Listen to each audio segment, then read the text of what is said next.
سیدہ فدق مانگنے گئیں، دربار میں کھڑی رہیں، ابو بکر نے سیدہ کو حق نہیں دیا، یہ وجہ بنائی انہوں نے، اس وجہ کو ہم نے دور کرنا ہے۔ ہم نے کہا کہ وارث صرف بیٹی نہیں ہوتی، بیویاں بھی وارث ہوتی ہیں کہ کوئی نہیں؟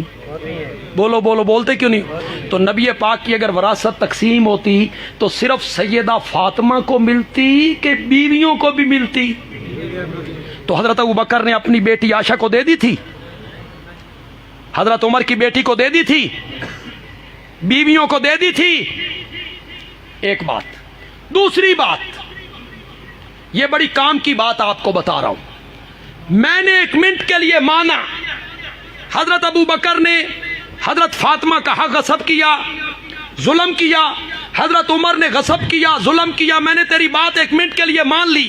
حضرت عثمان نے زیادتی کی، ظلم کیا، حق نہیں دیا، میں نے ایک منٹ کے لیے تیری بات مان لی۔ مجھے مطمئن کر، مجھے جواب دے، جب حضرت علی برسر اقتدار آئے، خلافت ان کے پاس، امامت ان کے پاس، حکومت ان کے پاس، فوج ان کے پاس، پولیس ان کے پاس، طاقت ان کے پاس، قوت ان کے پاس، حضرت علی نے فدق کا باغ جو فاطمہ کا حق تھا، یہ فاطمہ کے وارثوں کو لوٹا دیا تھا۔ اب بعض لوگوں کا مذہب ہی یہی ہے، حضرت علی، حضرت عمر، حضرت ابو بکر پہ اعتراض کرنا، ان کو الزامی جواب دیا کریں۔ تو حضرت فاطمہ کو غلط فہمی تھی، حضرت ابو بکر نے حدیث سنا دی کہ انبیاء کی وراثت تقسیم نہیں ہوتی، وہ کیا لالچ کریں گے جو سارا سامان نبی کی خدمت میں لے کر آ گئے؟ صحیح حدیث ہے نا، نبی نے ان کا سارا، انہوں نے ایک موقع پہ حضرت ابو بکر سارا سامان لے کر آ گئے، نبی نے پوچھا کہ گھر میں کچھ چھوڑا؟ فرمایا اللہ رسول کا نام چھوڑا ہے۔ تو کیا وہ ایک باغ اور وہ بھی نبی کی بیٹی کا وہ قبضہ کر کے بیٹھیں گے؟ کوئی کامن سینس کی بات ہے یہ؟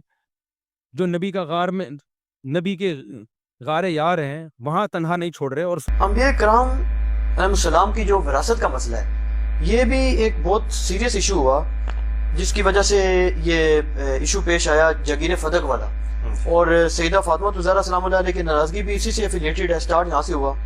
تو اس مسئلہ پہ تھوڑی سی روشنی ڈالیں کہ کیا یہ احادیث سے صحیح موجود ہیں، اہل سنت اور اہل شیعہ دونوں کے حوالے سے بتائیں کہ کیا انبیاء کرام کی وراثت نہیں ہوتی یا وراثت علمی ہوتی ہے؟ تو پھر ناراضگی کا کیا ایشو بنا؟ تو شاید جی تسی جواب ہی دینا شروع کرتا نا، سوال بس ٹھیک ہے، ہو گیا۔ اچھا، مسئلہ یہ ہے میرے بھائیوں کہ جو باغ فدق کا ایشو ہے، لفظ فدق ہے، لوگ فدق بولتے ہیں، باغ فدق بھی نہیں ہے، جاگیر فدق ہے، ایک باغ نہیں تھا، ایک خاص اراضی تھی۔ اس کا ایشو جو ہے صدیوں سے اہل سنت اہل تشیع کے درمیان ایک بون آف کنٹینشن بنا ہوا ہے۔ تو میرے نزدیک یہ مینیجریل ایشو تھا۔ اگر حضرت ابوبکر الصدیق رضی اللہ تعالیٰ عنہ نے اپنے پاس اس کو رکھا اس بنیاد پہ کہ نبی صلی اللہ علیہ وسلم کے بہاف پہ میں اب خلیفہ ہوں، مجھے امت نے چنا ہے، تو آپ صلی اللہ علیہ وآلہ وسلم کی جگہ میں مینجمنٹ کروں گا، باقی اس کے جو معاملات ہیں وہ اہل بیت کو ہی جاتے تھے، ٹھیک ہے؟ تو یہ ان کا موقف بالکل ٹھیک تھا۔ اور اگر وہ حضرت فاطمہ کو دے دیتے، جیسا کہ بعد میں عمر بن عبدالعزیز نے جو ہے وہ آل فاطمہ کو دے دیا، تب بھی درست ہوتا۔ تو یہ مینیجریل ایشو تھا، اور اس میں سیدہ فاطمہ جو ناراض ہوئیں، اب یہ ناراضگی جو ہے ان کی سیدنا ابوبکر صدیق رضی اللہ تعالیٰ عنہ کے ساتھ ایک بشری تقاضے کے تحت تھی۔ اس پہ نعوذ باللہ یہ فٹ کرنا کہ جی وہ صحیح بخاری اور مسلم کی حدیث کہ جی فاطمہ میرے جگر کا ٹکڑا ہے، جس نے اسے تکلیف دی اس نے مجھے تکلیف دی، نعوذ باللہ من ذالک۔ سیدنا ابوبکر صدیق تو سوچ بھی نہیں سکتے تھے، ٹھیک ہے؟ جس ابوبکر صدیق کی حدیث بخاری کے اندر 3751 ہے کہ محمد کی محبت کو اہل بیت کی محبت میں تلاش کرو، وہ کب یہ کر سکتے تھے؟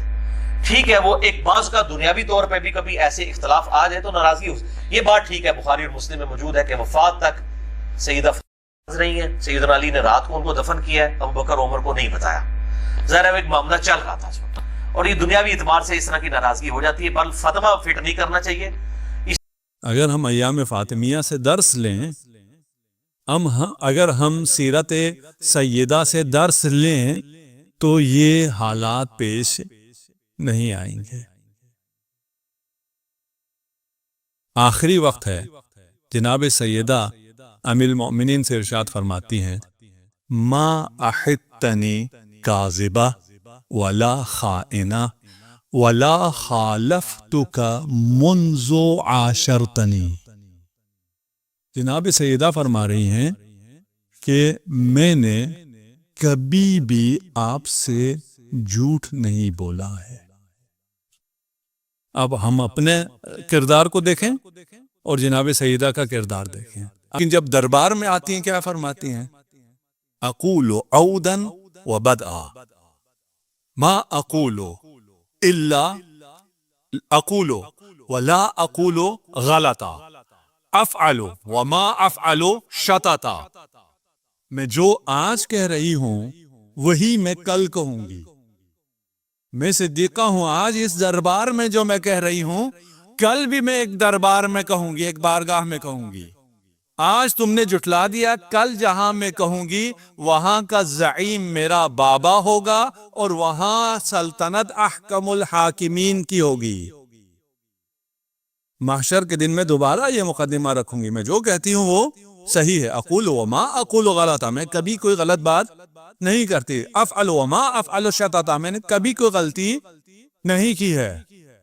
اعلموا انی فاطمہ، جان لو میں فاطمہ، حاکم وقت کو للکارنے والی اپنے گھر میں۔ عطار نیشاپوری کا آپ نے نام سنا ہوگا، انہوں نے بھی کتاب لکھی ہیں، 2 کتابیں ہیں، اس میں انہوں نے دفاع کیا ہے کہ حضرت خلیفہ نے جو غصب کیا، غصب تو نہیں لکھا انہوں نے، جو فدق لیا، چھینا، وہ شفقت پدری کی وجہ سے تھا۔ کسی سے کوئی مال چھینا ہے وہ غصب نہیں ہے بلکہ وہ مہربانی ہے۔ وہ کیوں مہربانی ہے؟ اس لیے کہ وہ نہیں چاہتے تھے کہ جناب سیدہ دنیاوی چیزوں میں دل بستگی لگائیں، دل ان کا دنیاوی چیزوں میں نہ رہے، وہ معنوی چیزوں میں رہیں، اس لیے ان سے فدق چھین لیا تھا۔ فدق دیا کس نے تھا؟ کوئی دنیادار تھا جس نے فدق دیا تھا؟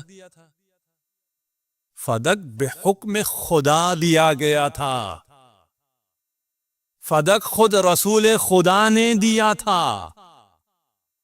لکھنے والے لکھ جاتے ہیں لیکن سمجھتے نہیں ہیں۔ اور فدق کا جتنا مال آتا تھا، 4 سال یہ فدق بی بی کے پاس رہا، جتنا مال آتا تھا، اور کم مال نہیں آتا تھا، بہت زیادہ مال آتا تھا، بہت زرخیز زمین تھی، بہت باغات تھے وہاں پر۔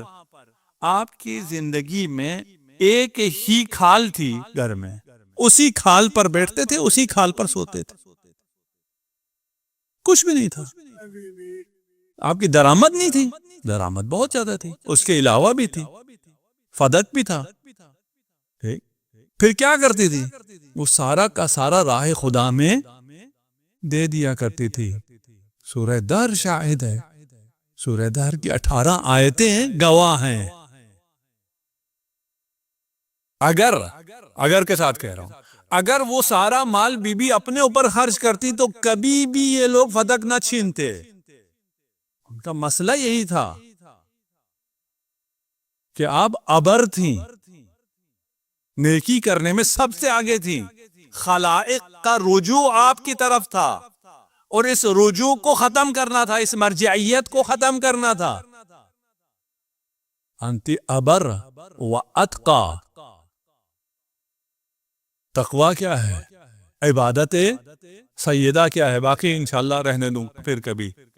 عبادت سیدہ، جب محراب عبادت میں سیدہ کھڑی ہوتی تھی تو ملکوت میں خود خدا ندا بلند کرتا تھا، ایھا یا ملائکتی انظروا الی امتی۔ ملائکہ جو عبادت میں ہیں، چھوڑو اپنی عبادتوں کو، عبادت دیکھنا ہے تو میری آما کی طرف دیکھو، میری کنیز کی طرف دیکھو۔ اس سے بڑی عبادت ہے زہرا کی عبادت کو دیکھنا، کیسے میرے خوف سے کانپ رہی ہے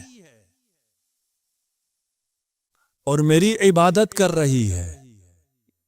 اعلم باللہ، ہمیں بھی اپنی زندگیوں میں خدا کو رکھنا ہے۔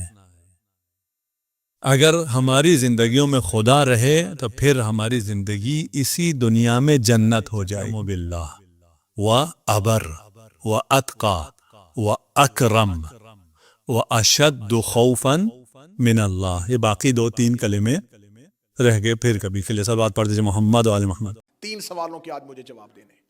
رسول نے فدق زہرا کو دیا کیوں؟